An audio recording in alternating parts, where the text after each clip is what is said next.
One of the schools that practices cream and non-cream class sectioning is St. Mary's College of Quezon City. What do we mean by cream section or non-cream section? It is not the cream used for cooking or baking, but this group or class of students referred as the cream of the crop who are composed of those students who have higher academic performance or grades compared to those in the non-cream students or those students who don't excel on academics. Each grade level has at least one cream section. For a basis on this class sectioning at SMCQC, here's an explanation from Mr. Romel S. Kiming, the academic coordinator of Cluster 3 and the senior high school in charge.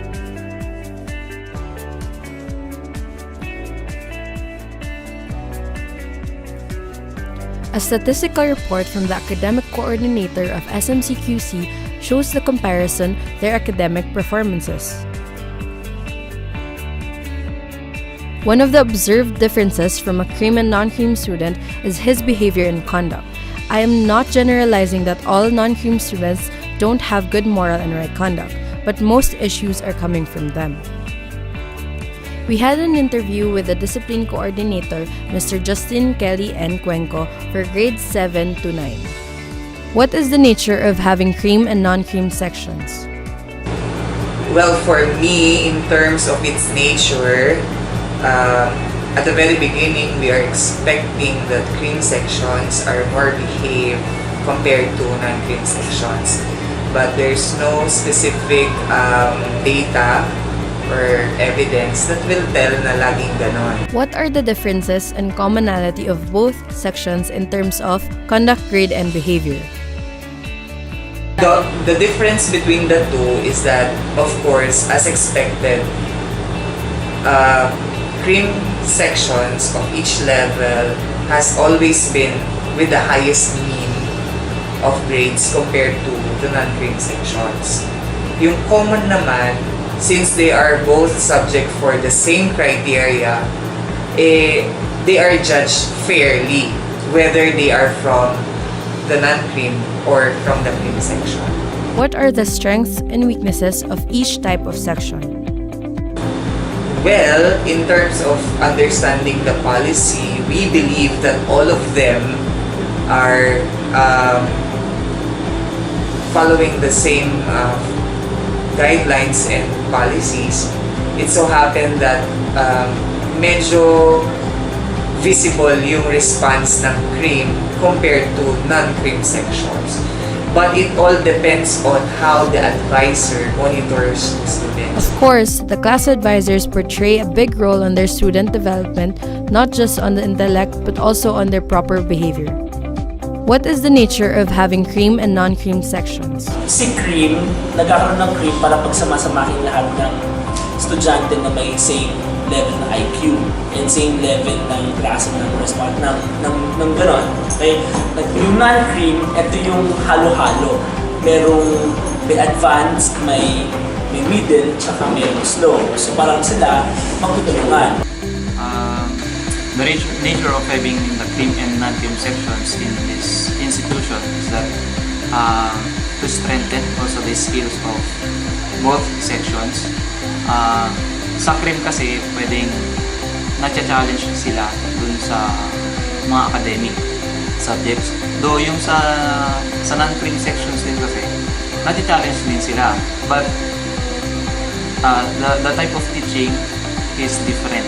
What are the differences and commonality of both sections in terms of academic performance, conduct, grade, and behavior? Lahat pareho binibigay sa kanila. Yung coverage, lahat.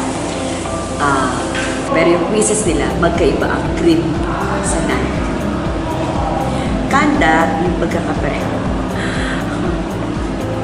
Behavior, mas okay ang nasa cream. Kung makikita mo yung mga bata, sila ka-group sila, medyo mas parang behave sila. Siguro dahil sa dami ng ginagawa nila, pagod na sila.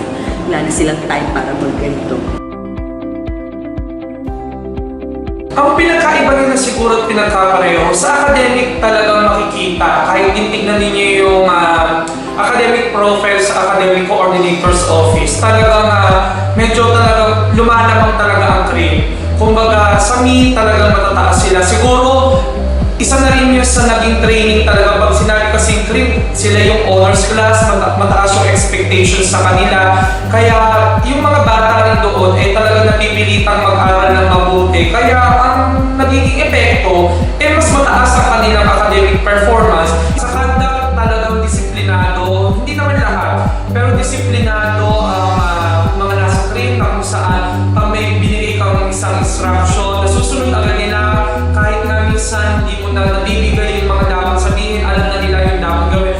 Hindi ka tulad sa non-cream, siguro dahil halo-halo doon yung mga estudyante, kaya nangangailangan talaga ng patnubay at gabay ng guro kasi para silang halo-halo na kailangan timplahin ng maayos para makipakita nila yung sarap nito o yung makipakita nila na maging mabuti silang tao. Of course, Marians also have their own opinion about this type of class sectioning. That's why we interviewed some of them.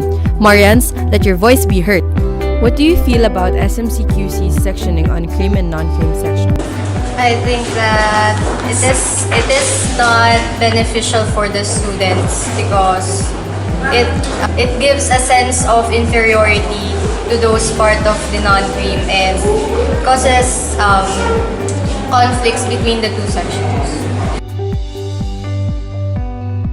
I think it gives distinction to the people or to the students who excel in their studies, and I think that it is only fair that they have this distinction. What differences have you experienced, observed in the cream and or non-cream section? I think yung sa minsan yung kata ng teachers nag-iiba sa cream and non-cream. There will always be pressure sa cream. Siguro sa akin yung siguro sa pagiging GC or cream conscious talaga. Tapos, kasi sa non-cream kasi more on, kasi ako non-cream, more on tinigin ng teachers. Uy, sa'yo dyan, or uy, ano dyan, para yung mga bata dyan medyo, alam mo yun? Tapos sa cream naman, uy, bait naman ng mga to, uy, ang tatalino lang. Para sa amin okay lang naman, pero at the same time, nakakatakot para sa amin non-cream na alabat ganito yung tingin sa amin, pero ganito ay tingin nila, sa mga ganun. In your part, does having a cream and non-cream section cause superiority and inferiority? How and what ways? Yes, but it's very good in inferiority sometimes because in inferiority you look up to someone, yes, and you can make them as inspiration sometimes. About your partner, Same as you.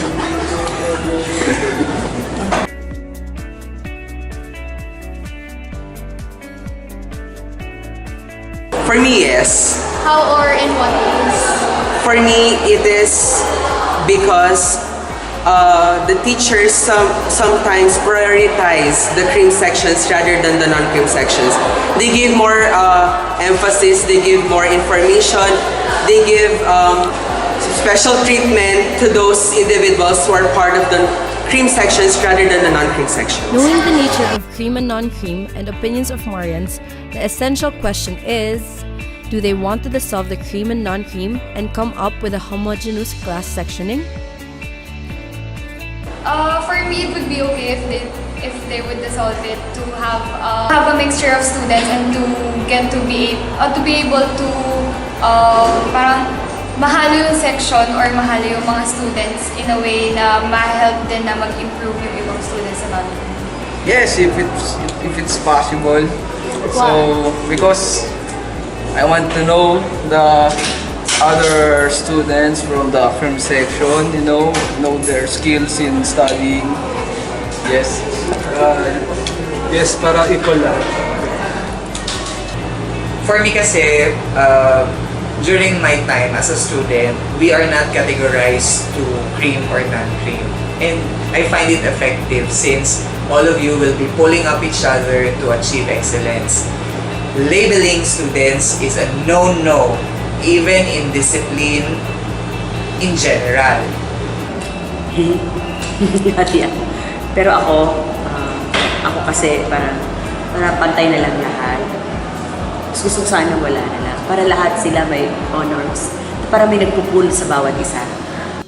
As a conclusion, here are some messages from the Ignacian Marian Community with the topic of superiority and inferiority. Being a cream or non-cream student doesn't define the abilities and capabilities of one's person. A cream or non-cream student doesn't define your personality. Being a cream or non-cream student helps you differentiate what is reality or expectations. Being a cream or a non-cream student does not make you any less of a person. Being a cream or non-cream student doesn't limit your potential.